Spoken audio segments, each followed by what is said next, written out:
සුබ දවසක් ඔයාලා හැම දෙනාටම. ඔන්න අපි අදත් ඊළඟ පාත්තියකත් ග්‍රීන් පීස් කැඩුවා. දැනට තියෙන කිලෝ 10ක් විතර කඩලා තියෙනවා. මේකේ පිරෙන්න තිබුණා. මම මේ ඉස්සරහින් මේ කෙනෙක් ඉල්ලගත්තා මගෙන්. එයාලට දුන්නා. එයාලට නැහැ කිව්ව නිසා. ඉතින් අයි තව යාළුවෝ හරි මෙහෙ දෙන්න තියෙනවා. ඒගොල්ලන්ට දෙන්න තමයි මම ලෑස්ති කරලා තියෙන්නේ. බොම්බයි ලුණු.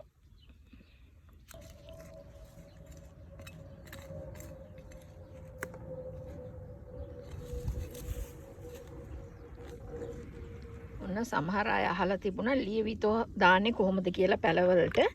ඉතින් ඔන්න මේ අර පාන් මාළු පාන් මේව හදන විදියටම තමයි මම මෙහෙම මද රස්නේ වතුර ටිකට මේ සීනි මේස හැන්දෙන් එකක් දාලා ඊට පස්සේ මේ ඊස්ට් පැකට් එක තියෙන ඊස්ට් පැකට් එක මේකේ තියෙන්නේ ග්‍රෑම් 10ද කොයිද කොහොම හරි මේ තියෙන පැකට් එක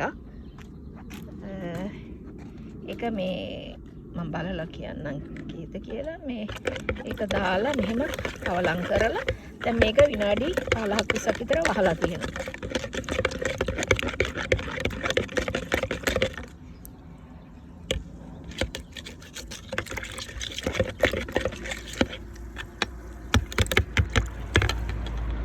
ඔන්න මම මේ ඊස්ට් එක තමයි පාවිච්චි කරේ.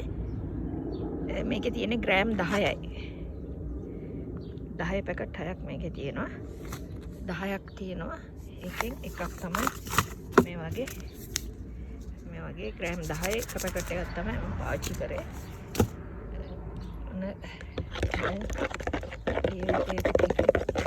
ඊස්ට් එක පිටිලා ඇවිල්ලා තියෙනවා. දැන් මම මේක වතුර ලීටර් 10කට කවලම් කරලා දානවා. ඔන්න මේ වතුර ලීටර් මේ කෑන් එක ලීටර් 9 කෑන් එකක්. මම මේ 9 කෑන් එකට දාන්නේ. හැබැයි 10කට දැම්මත් ප්‍රශ්නයක් නැහැ.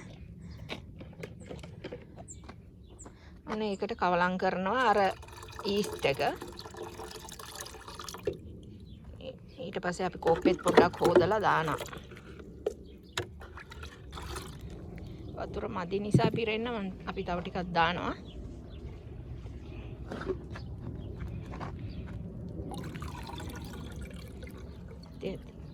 දැන් මේක අපි ටිකක් කලත්තනවා. කලත්තලා දැන් අපි අර හැදිලා නැවතිලා වගේ තියෙන පැල තියෙනවානේ. ඒවට එහෙම නැත්නම් කහ පාට වෙලා තියෙන පැලවලට කොළ කහ පාට වෙලා තියෙනවා නම් ඒවට එහෙම නැත්නම් පමණක් පැල මාසයක් දෙක හැදිලා නැවතිලා තියෙනවා දලු දාන්න නැතුව හැදෙන්න නැතුව. ඒ වගේ ඒවට මේක දැම්මම හොඳට හැදිලා එනවා. අපි බලමුකෝ අපේ වම්බටු පැලවලට දාලා දැන් මේ තියෙන්නේ අපේ වම්බටු පාත්තිය. දැන් ගොඩක් දවස් තිස්සේ මේක මෙහෙම මේ විදියට තියෙන්නේ. ටිකක් හැදීම බාලයි වගේ. ඉතින් ඒක නිසා අපි හිතුවා මේකට මේ ඊස්ට් ටිකක් දාන්න. අපි පස් බුරුල් කරා. මොකද නැත්තම් අර පොළොවට උරා ගන්න නෑනේ. ඒක නිසා වටේම පස් ටිකක් බුරුල් කරා. දැන් අපි ඊස්ට් මිශ්‍රණයෙන් දානවා. අද වෙන වතුර මුකුත් දාන්නේ නෑ. මේව තමයි දාන්නේ. කොළ වලට දාන්නේ නෑ. මුලට විතරයි දාන්නේ.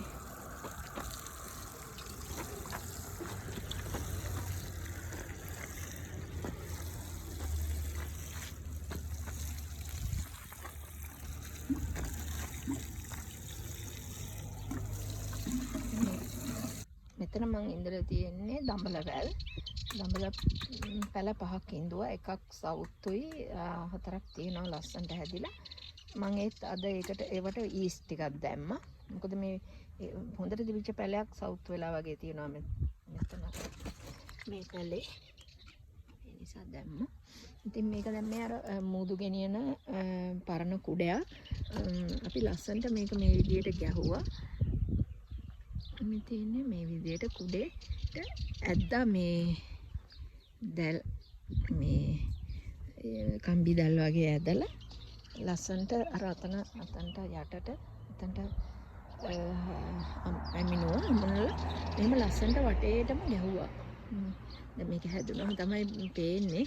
දඹල මේකේ වැල් දුවලා කරල් හැදුනම ඉතින් මේක ලස්සනට පේනවා. ඉතින් එන කුඩේ තමයි අපි මේ දඹල යවන්න පාවිච්චි කරේ. ඒකත් අලුත් ක්‍රමයක්. මේක මං චීන වීඩියෝ එකක දැක්ක චීන කෙනෙක්ගේ. ඒක දැකලා තමයි මමත් හැදුවේ මේ. මෙතනත් දඹල පැල 4ක් මං ඉන්දුවා කෙලවරේ. ඊට පස්සේ මෑ පැල මගේ ගොඩක් කාලා තිබුණා ගොළු බෙල්ලෝ. ඉතින් ඊතුරු පැල ටික මම මෙතන ඉන්දුවා.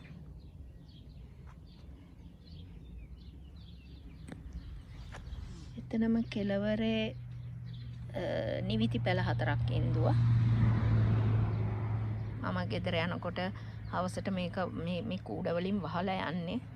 රැට පොඩ්ඩක් තවම සීතල තියෙන නිසා. මේ තමයි මම චයිනා චෝයි කියලා කියන්නේ මේකට. සාමාන්‍යයෙන් පචෝයි කියලාත් කියනවා ඒ චීන අය. ඉතින් මං කියන්නේ නම් චයිනා චෝයි කියලා. ඉතින් ඒකේ මගේ ගිය අවුරුද්දේ පැලයක් මට මේ ළඟ කෙනෙක් දීලා තිබ්බා. ඒකේ මම සීඩ්ස් දෙන්න තිබ්බා. ඒකෙන් සීඩ්ස් ටිකක් අරන් මේකම දැම්ම බලන්න හැදෙන්න. ඔන්න හැදිලා තියෙනවා දැන් පැල. දැන් ඉඳන්න තමයි තියෙන්නේ. ඔන්න ලංකාවෙන් ගෙනාපු කංකුම්. මෙතන කංකුම් පේලි 3කට දැම්මා. දැන් හැදීගෙන එන පොඩි කංකුම් ඇට තමයි මට හම්බුනේ. ඒවා ඉඳුවා. මේ මට ලංකාවෙන් එවපු මුරුංගා ඇට, වැටේ මුරුංගා ඇට මේ සීඩ්ස් ටික මන් දැම්මා. ඔන්න දැන් ලස්සනට හැදිලා තියෙනවා පැල. ඉතින් කොහොම එයිද දන්නේ නැහැ. ටික හොඳට තිබ්බොත් නම් මම ගෙදර ගෙනියනවා. සීතල කාලේට මේ වොරොත්තු දෙන්න නැහැනේ. මේකේ තියෙන්නේ මෙතනත් වැටේ මුරුංග පැලයක් තියෙන්නේ. තව පැල මේකේ ගොඩක් තිබිලා මං යාළුවන්ට දුන්නා. ඒවා හරි ගියේ නෑ හැබැයි. දැන් ආයෙත් දලු දාගෙන එනවා කියලා කියනවා. බලමු. එතනත් එක පැලයක් තියෙනවා. ගෙදරත් තව පැල දෙකක් තියෙනවා. මේ තමයි බීට්‍රූට් වගාව. මම පොඩි මේ රිජිෆෝම් පෙට්ටියක දැම්මේ මේක. දැන් ලස්සනට එකත් හැදිලා තියෙනවා.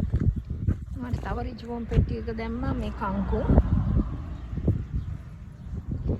තවත් රිජිෆෝම් පෙට්ටියක තව බීට්‍රූට් දැම්මා. මම බීට්‍රූට් තවන්නක් දාලා ගොඩාක් පැලාවා. මම මේ අහල පහල අයටත් දුන්නා. 2-3 දිනකටම ඉතුරු ටික මෙහෙම ඉඳුවා. ඔන්න මේ අවුරුද්දේ අපේ මේ පීචස් ගහ පීදිලා තියෙනවා. ගෙඩි ගොඩාක් හැදුණා හැබැයි වැටුණා. මේ ගෙඩි කීපයක් විතරයි තියෙන්නේ. තව අර එහා පැත්තට වෙන්නක් තියෙනවා.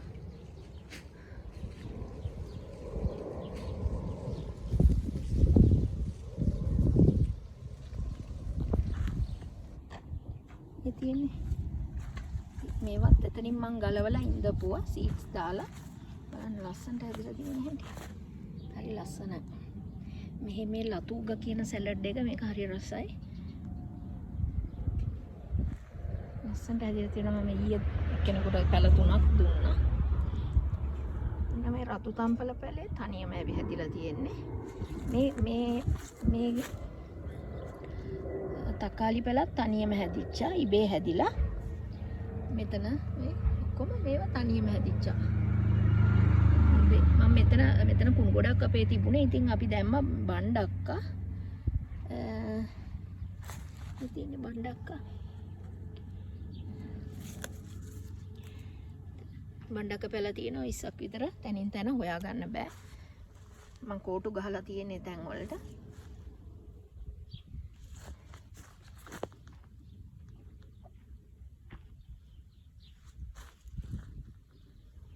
තක්කාලි පැලත් ඉබේ හැදිච්චා.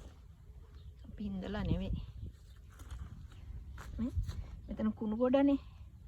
කුණු ගොඩේ කොහොම හරි තිබිලා තියෙනවා. සීඩ්ස් තිබිලා ඉබේම හැදිලා. මෙතන බණ්ඩක්කයි තක්කාලි එකට හැදෙන්නේ.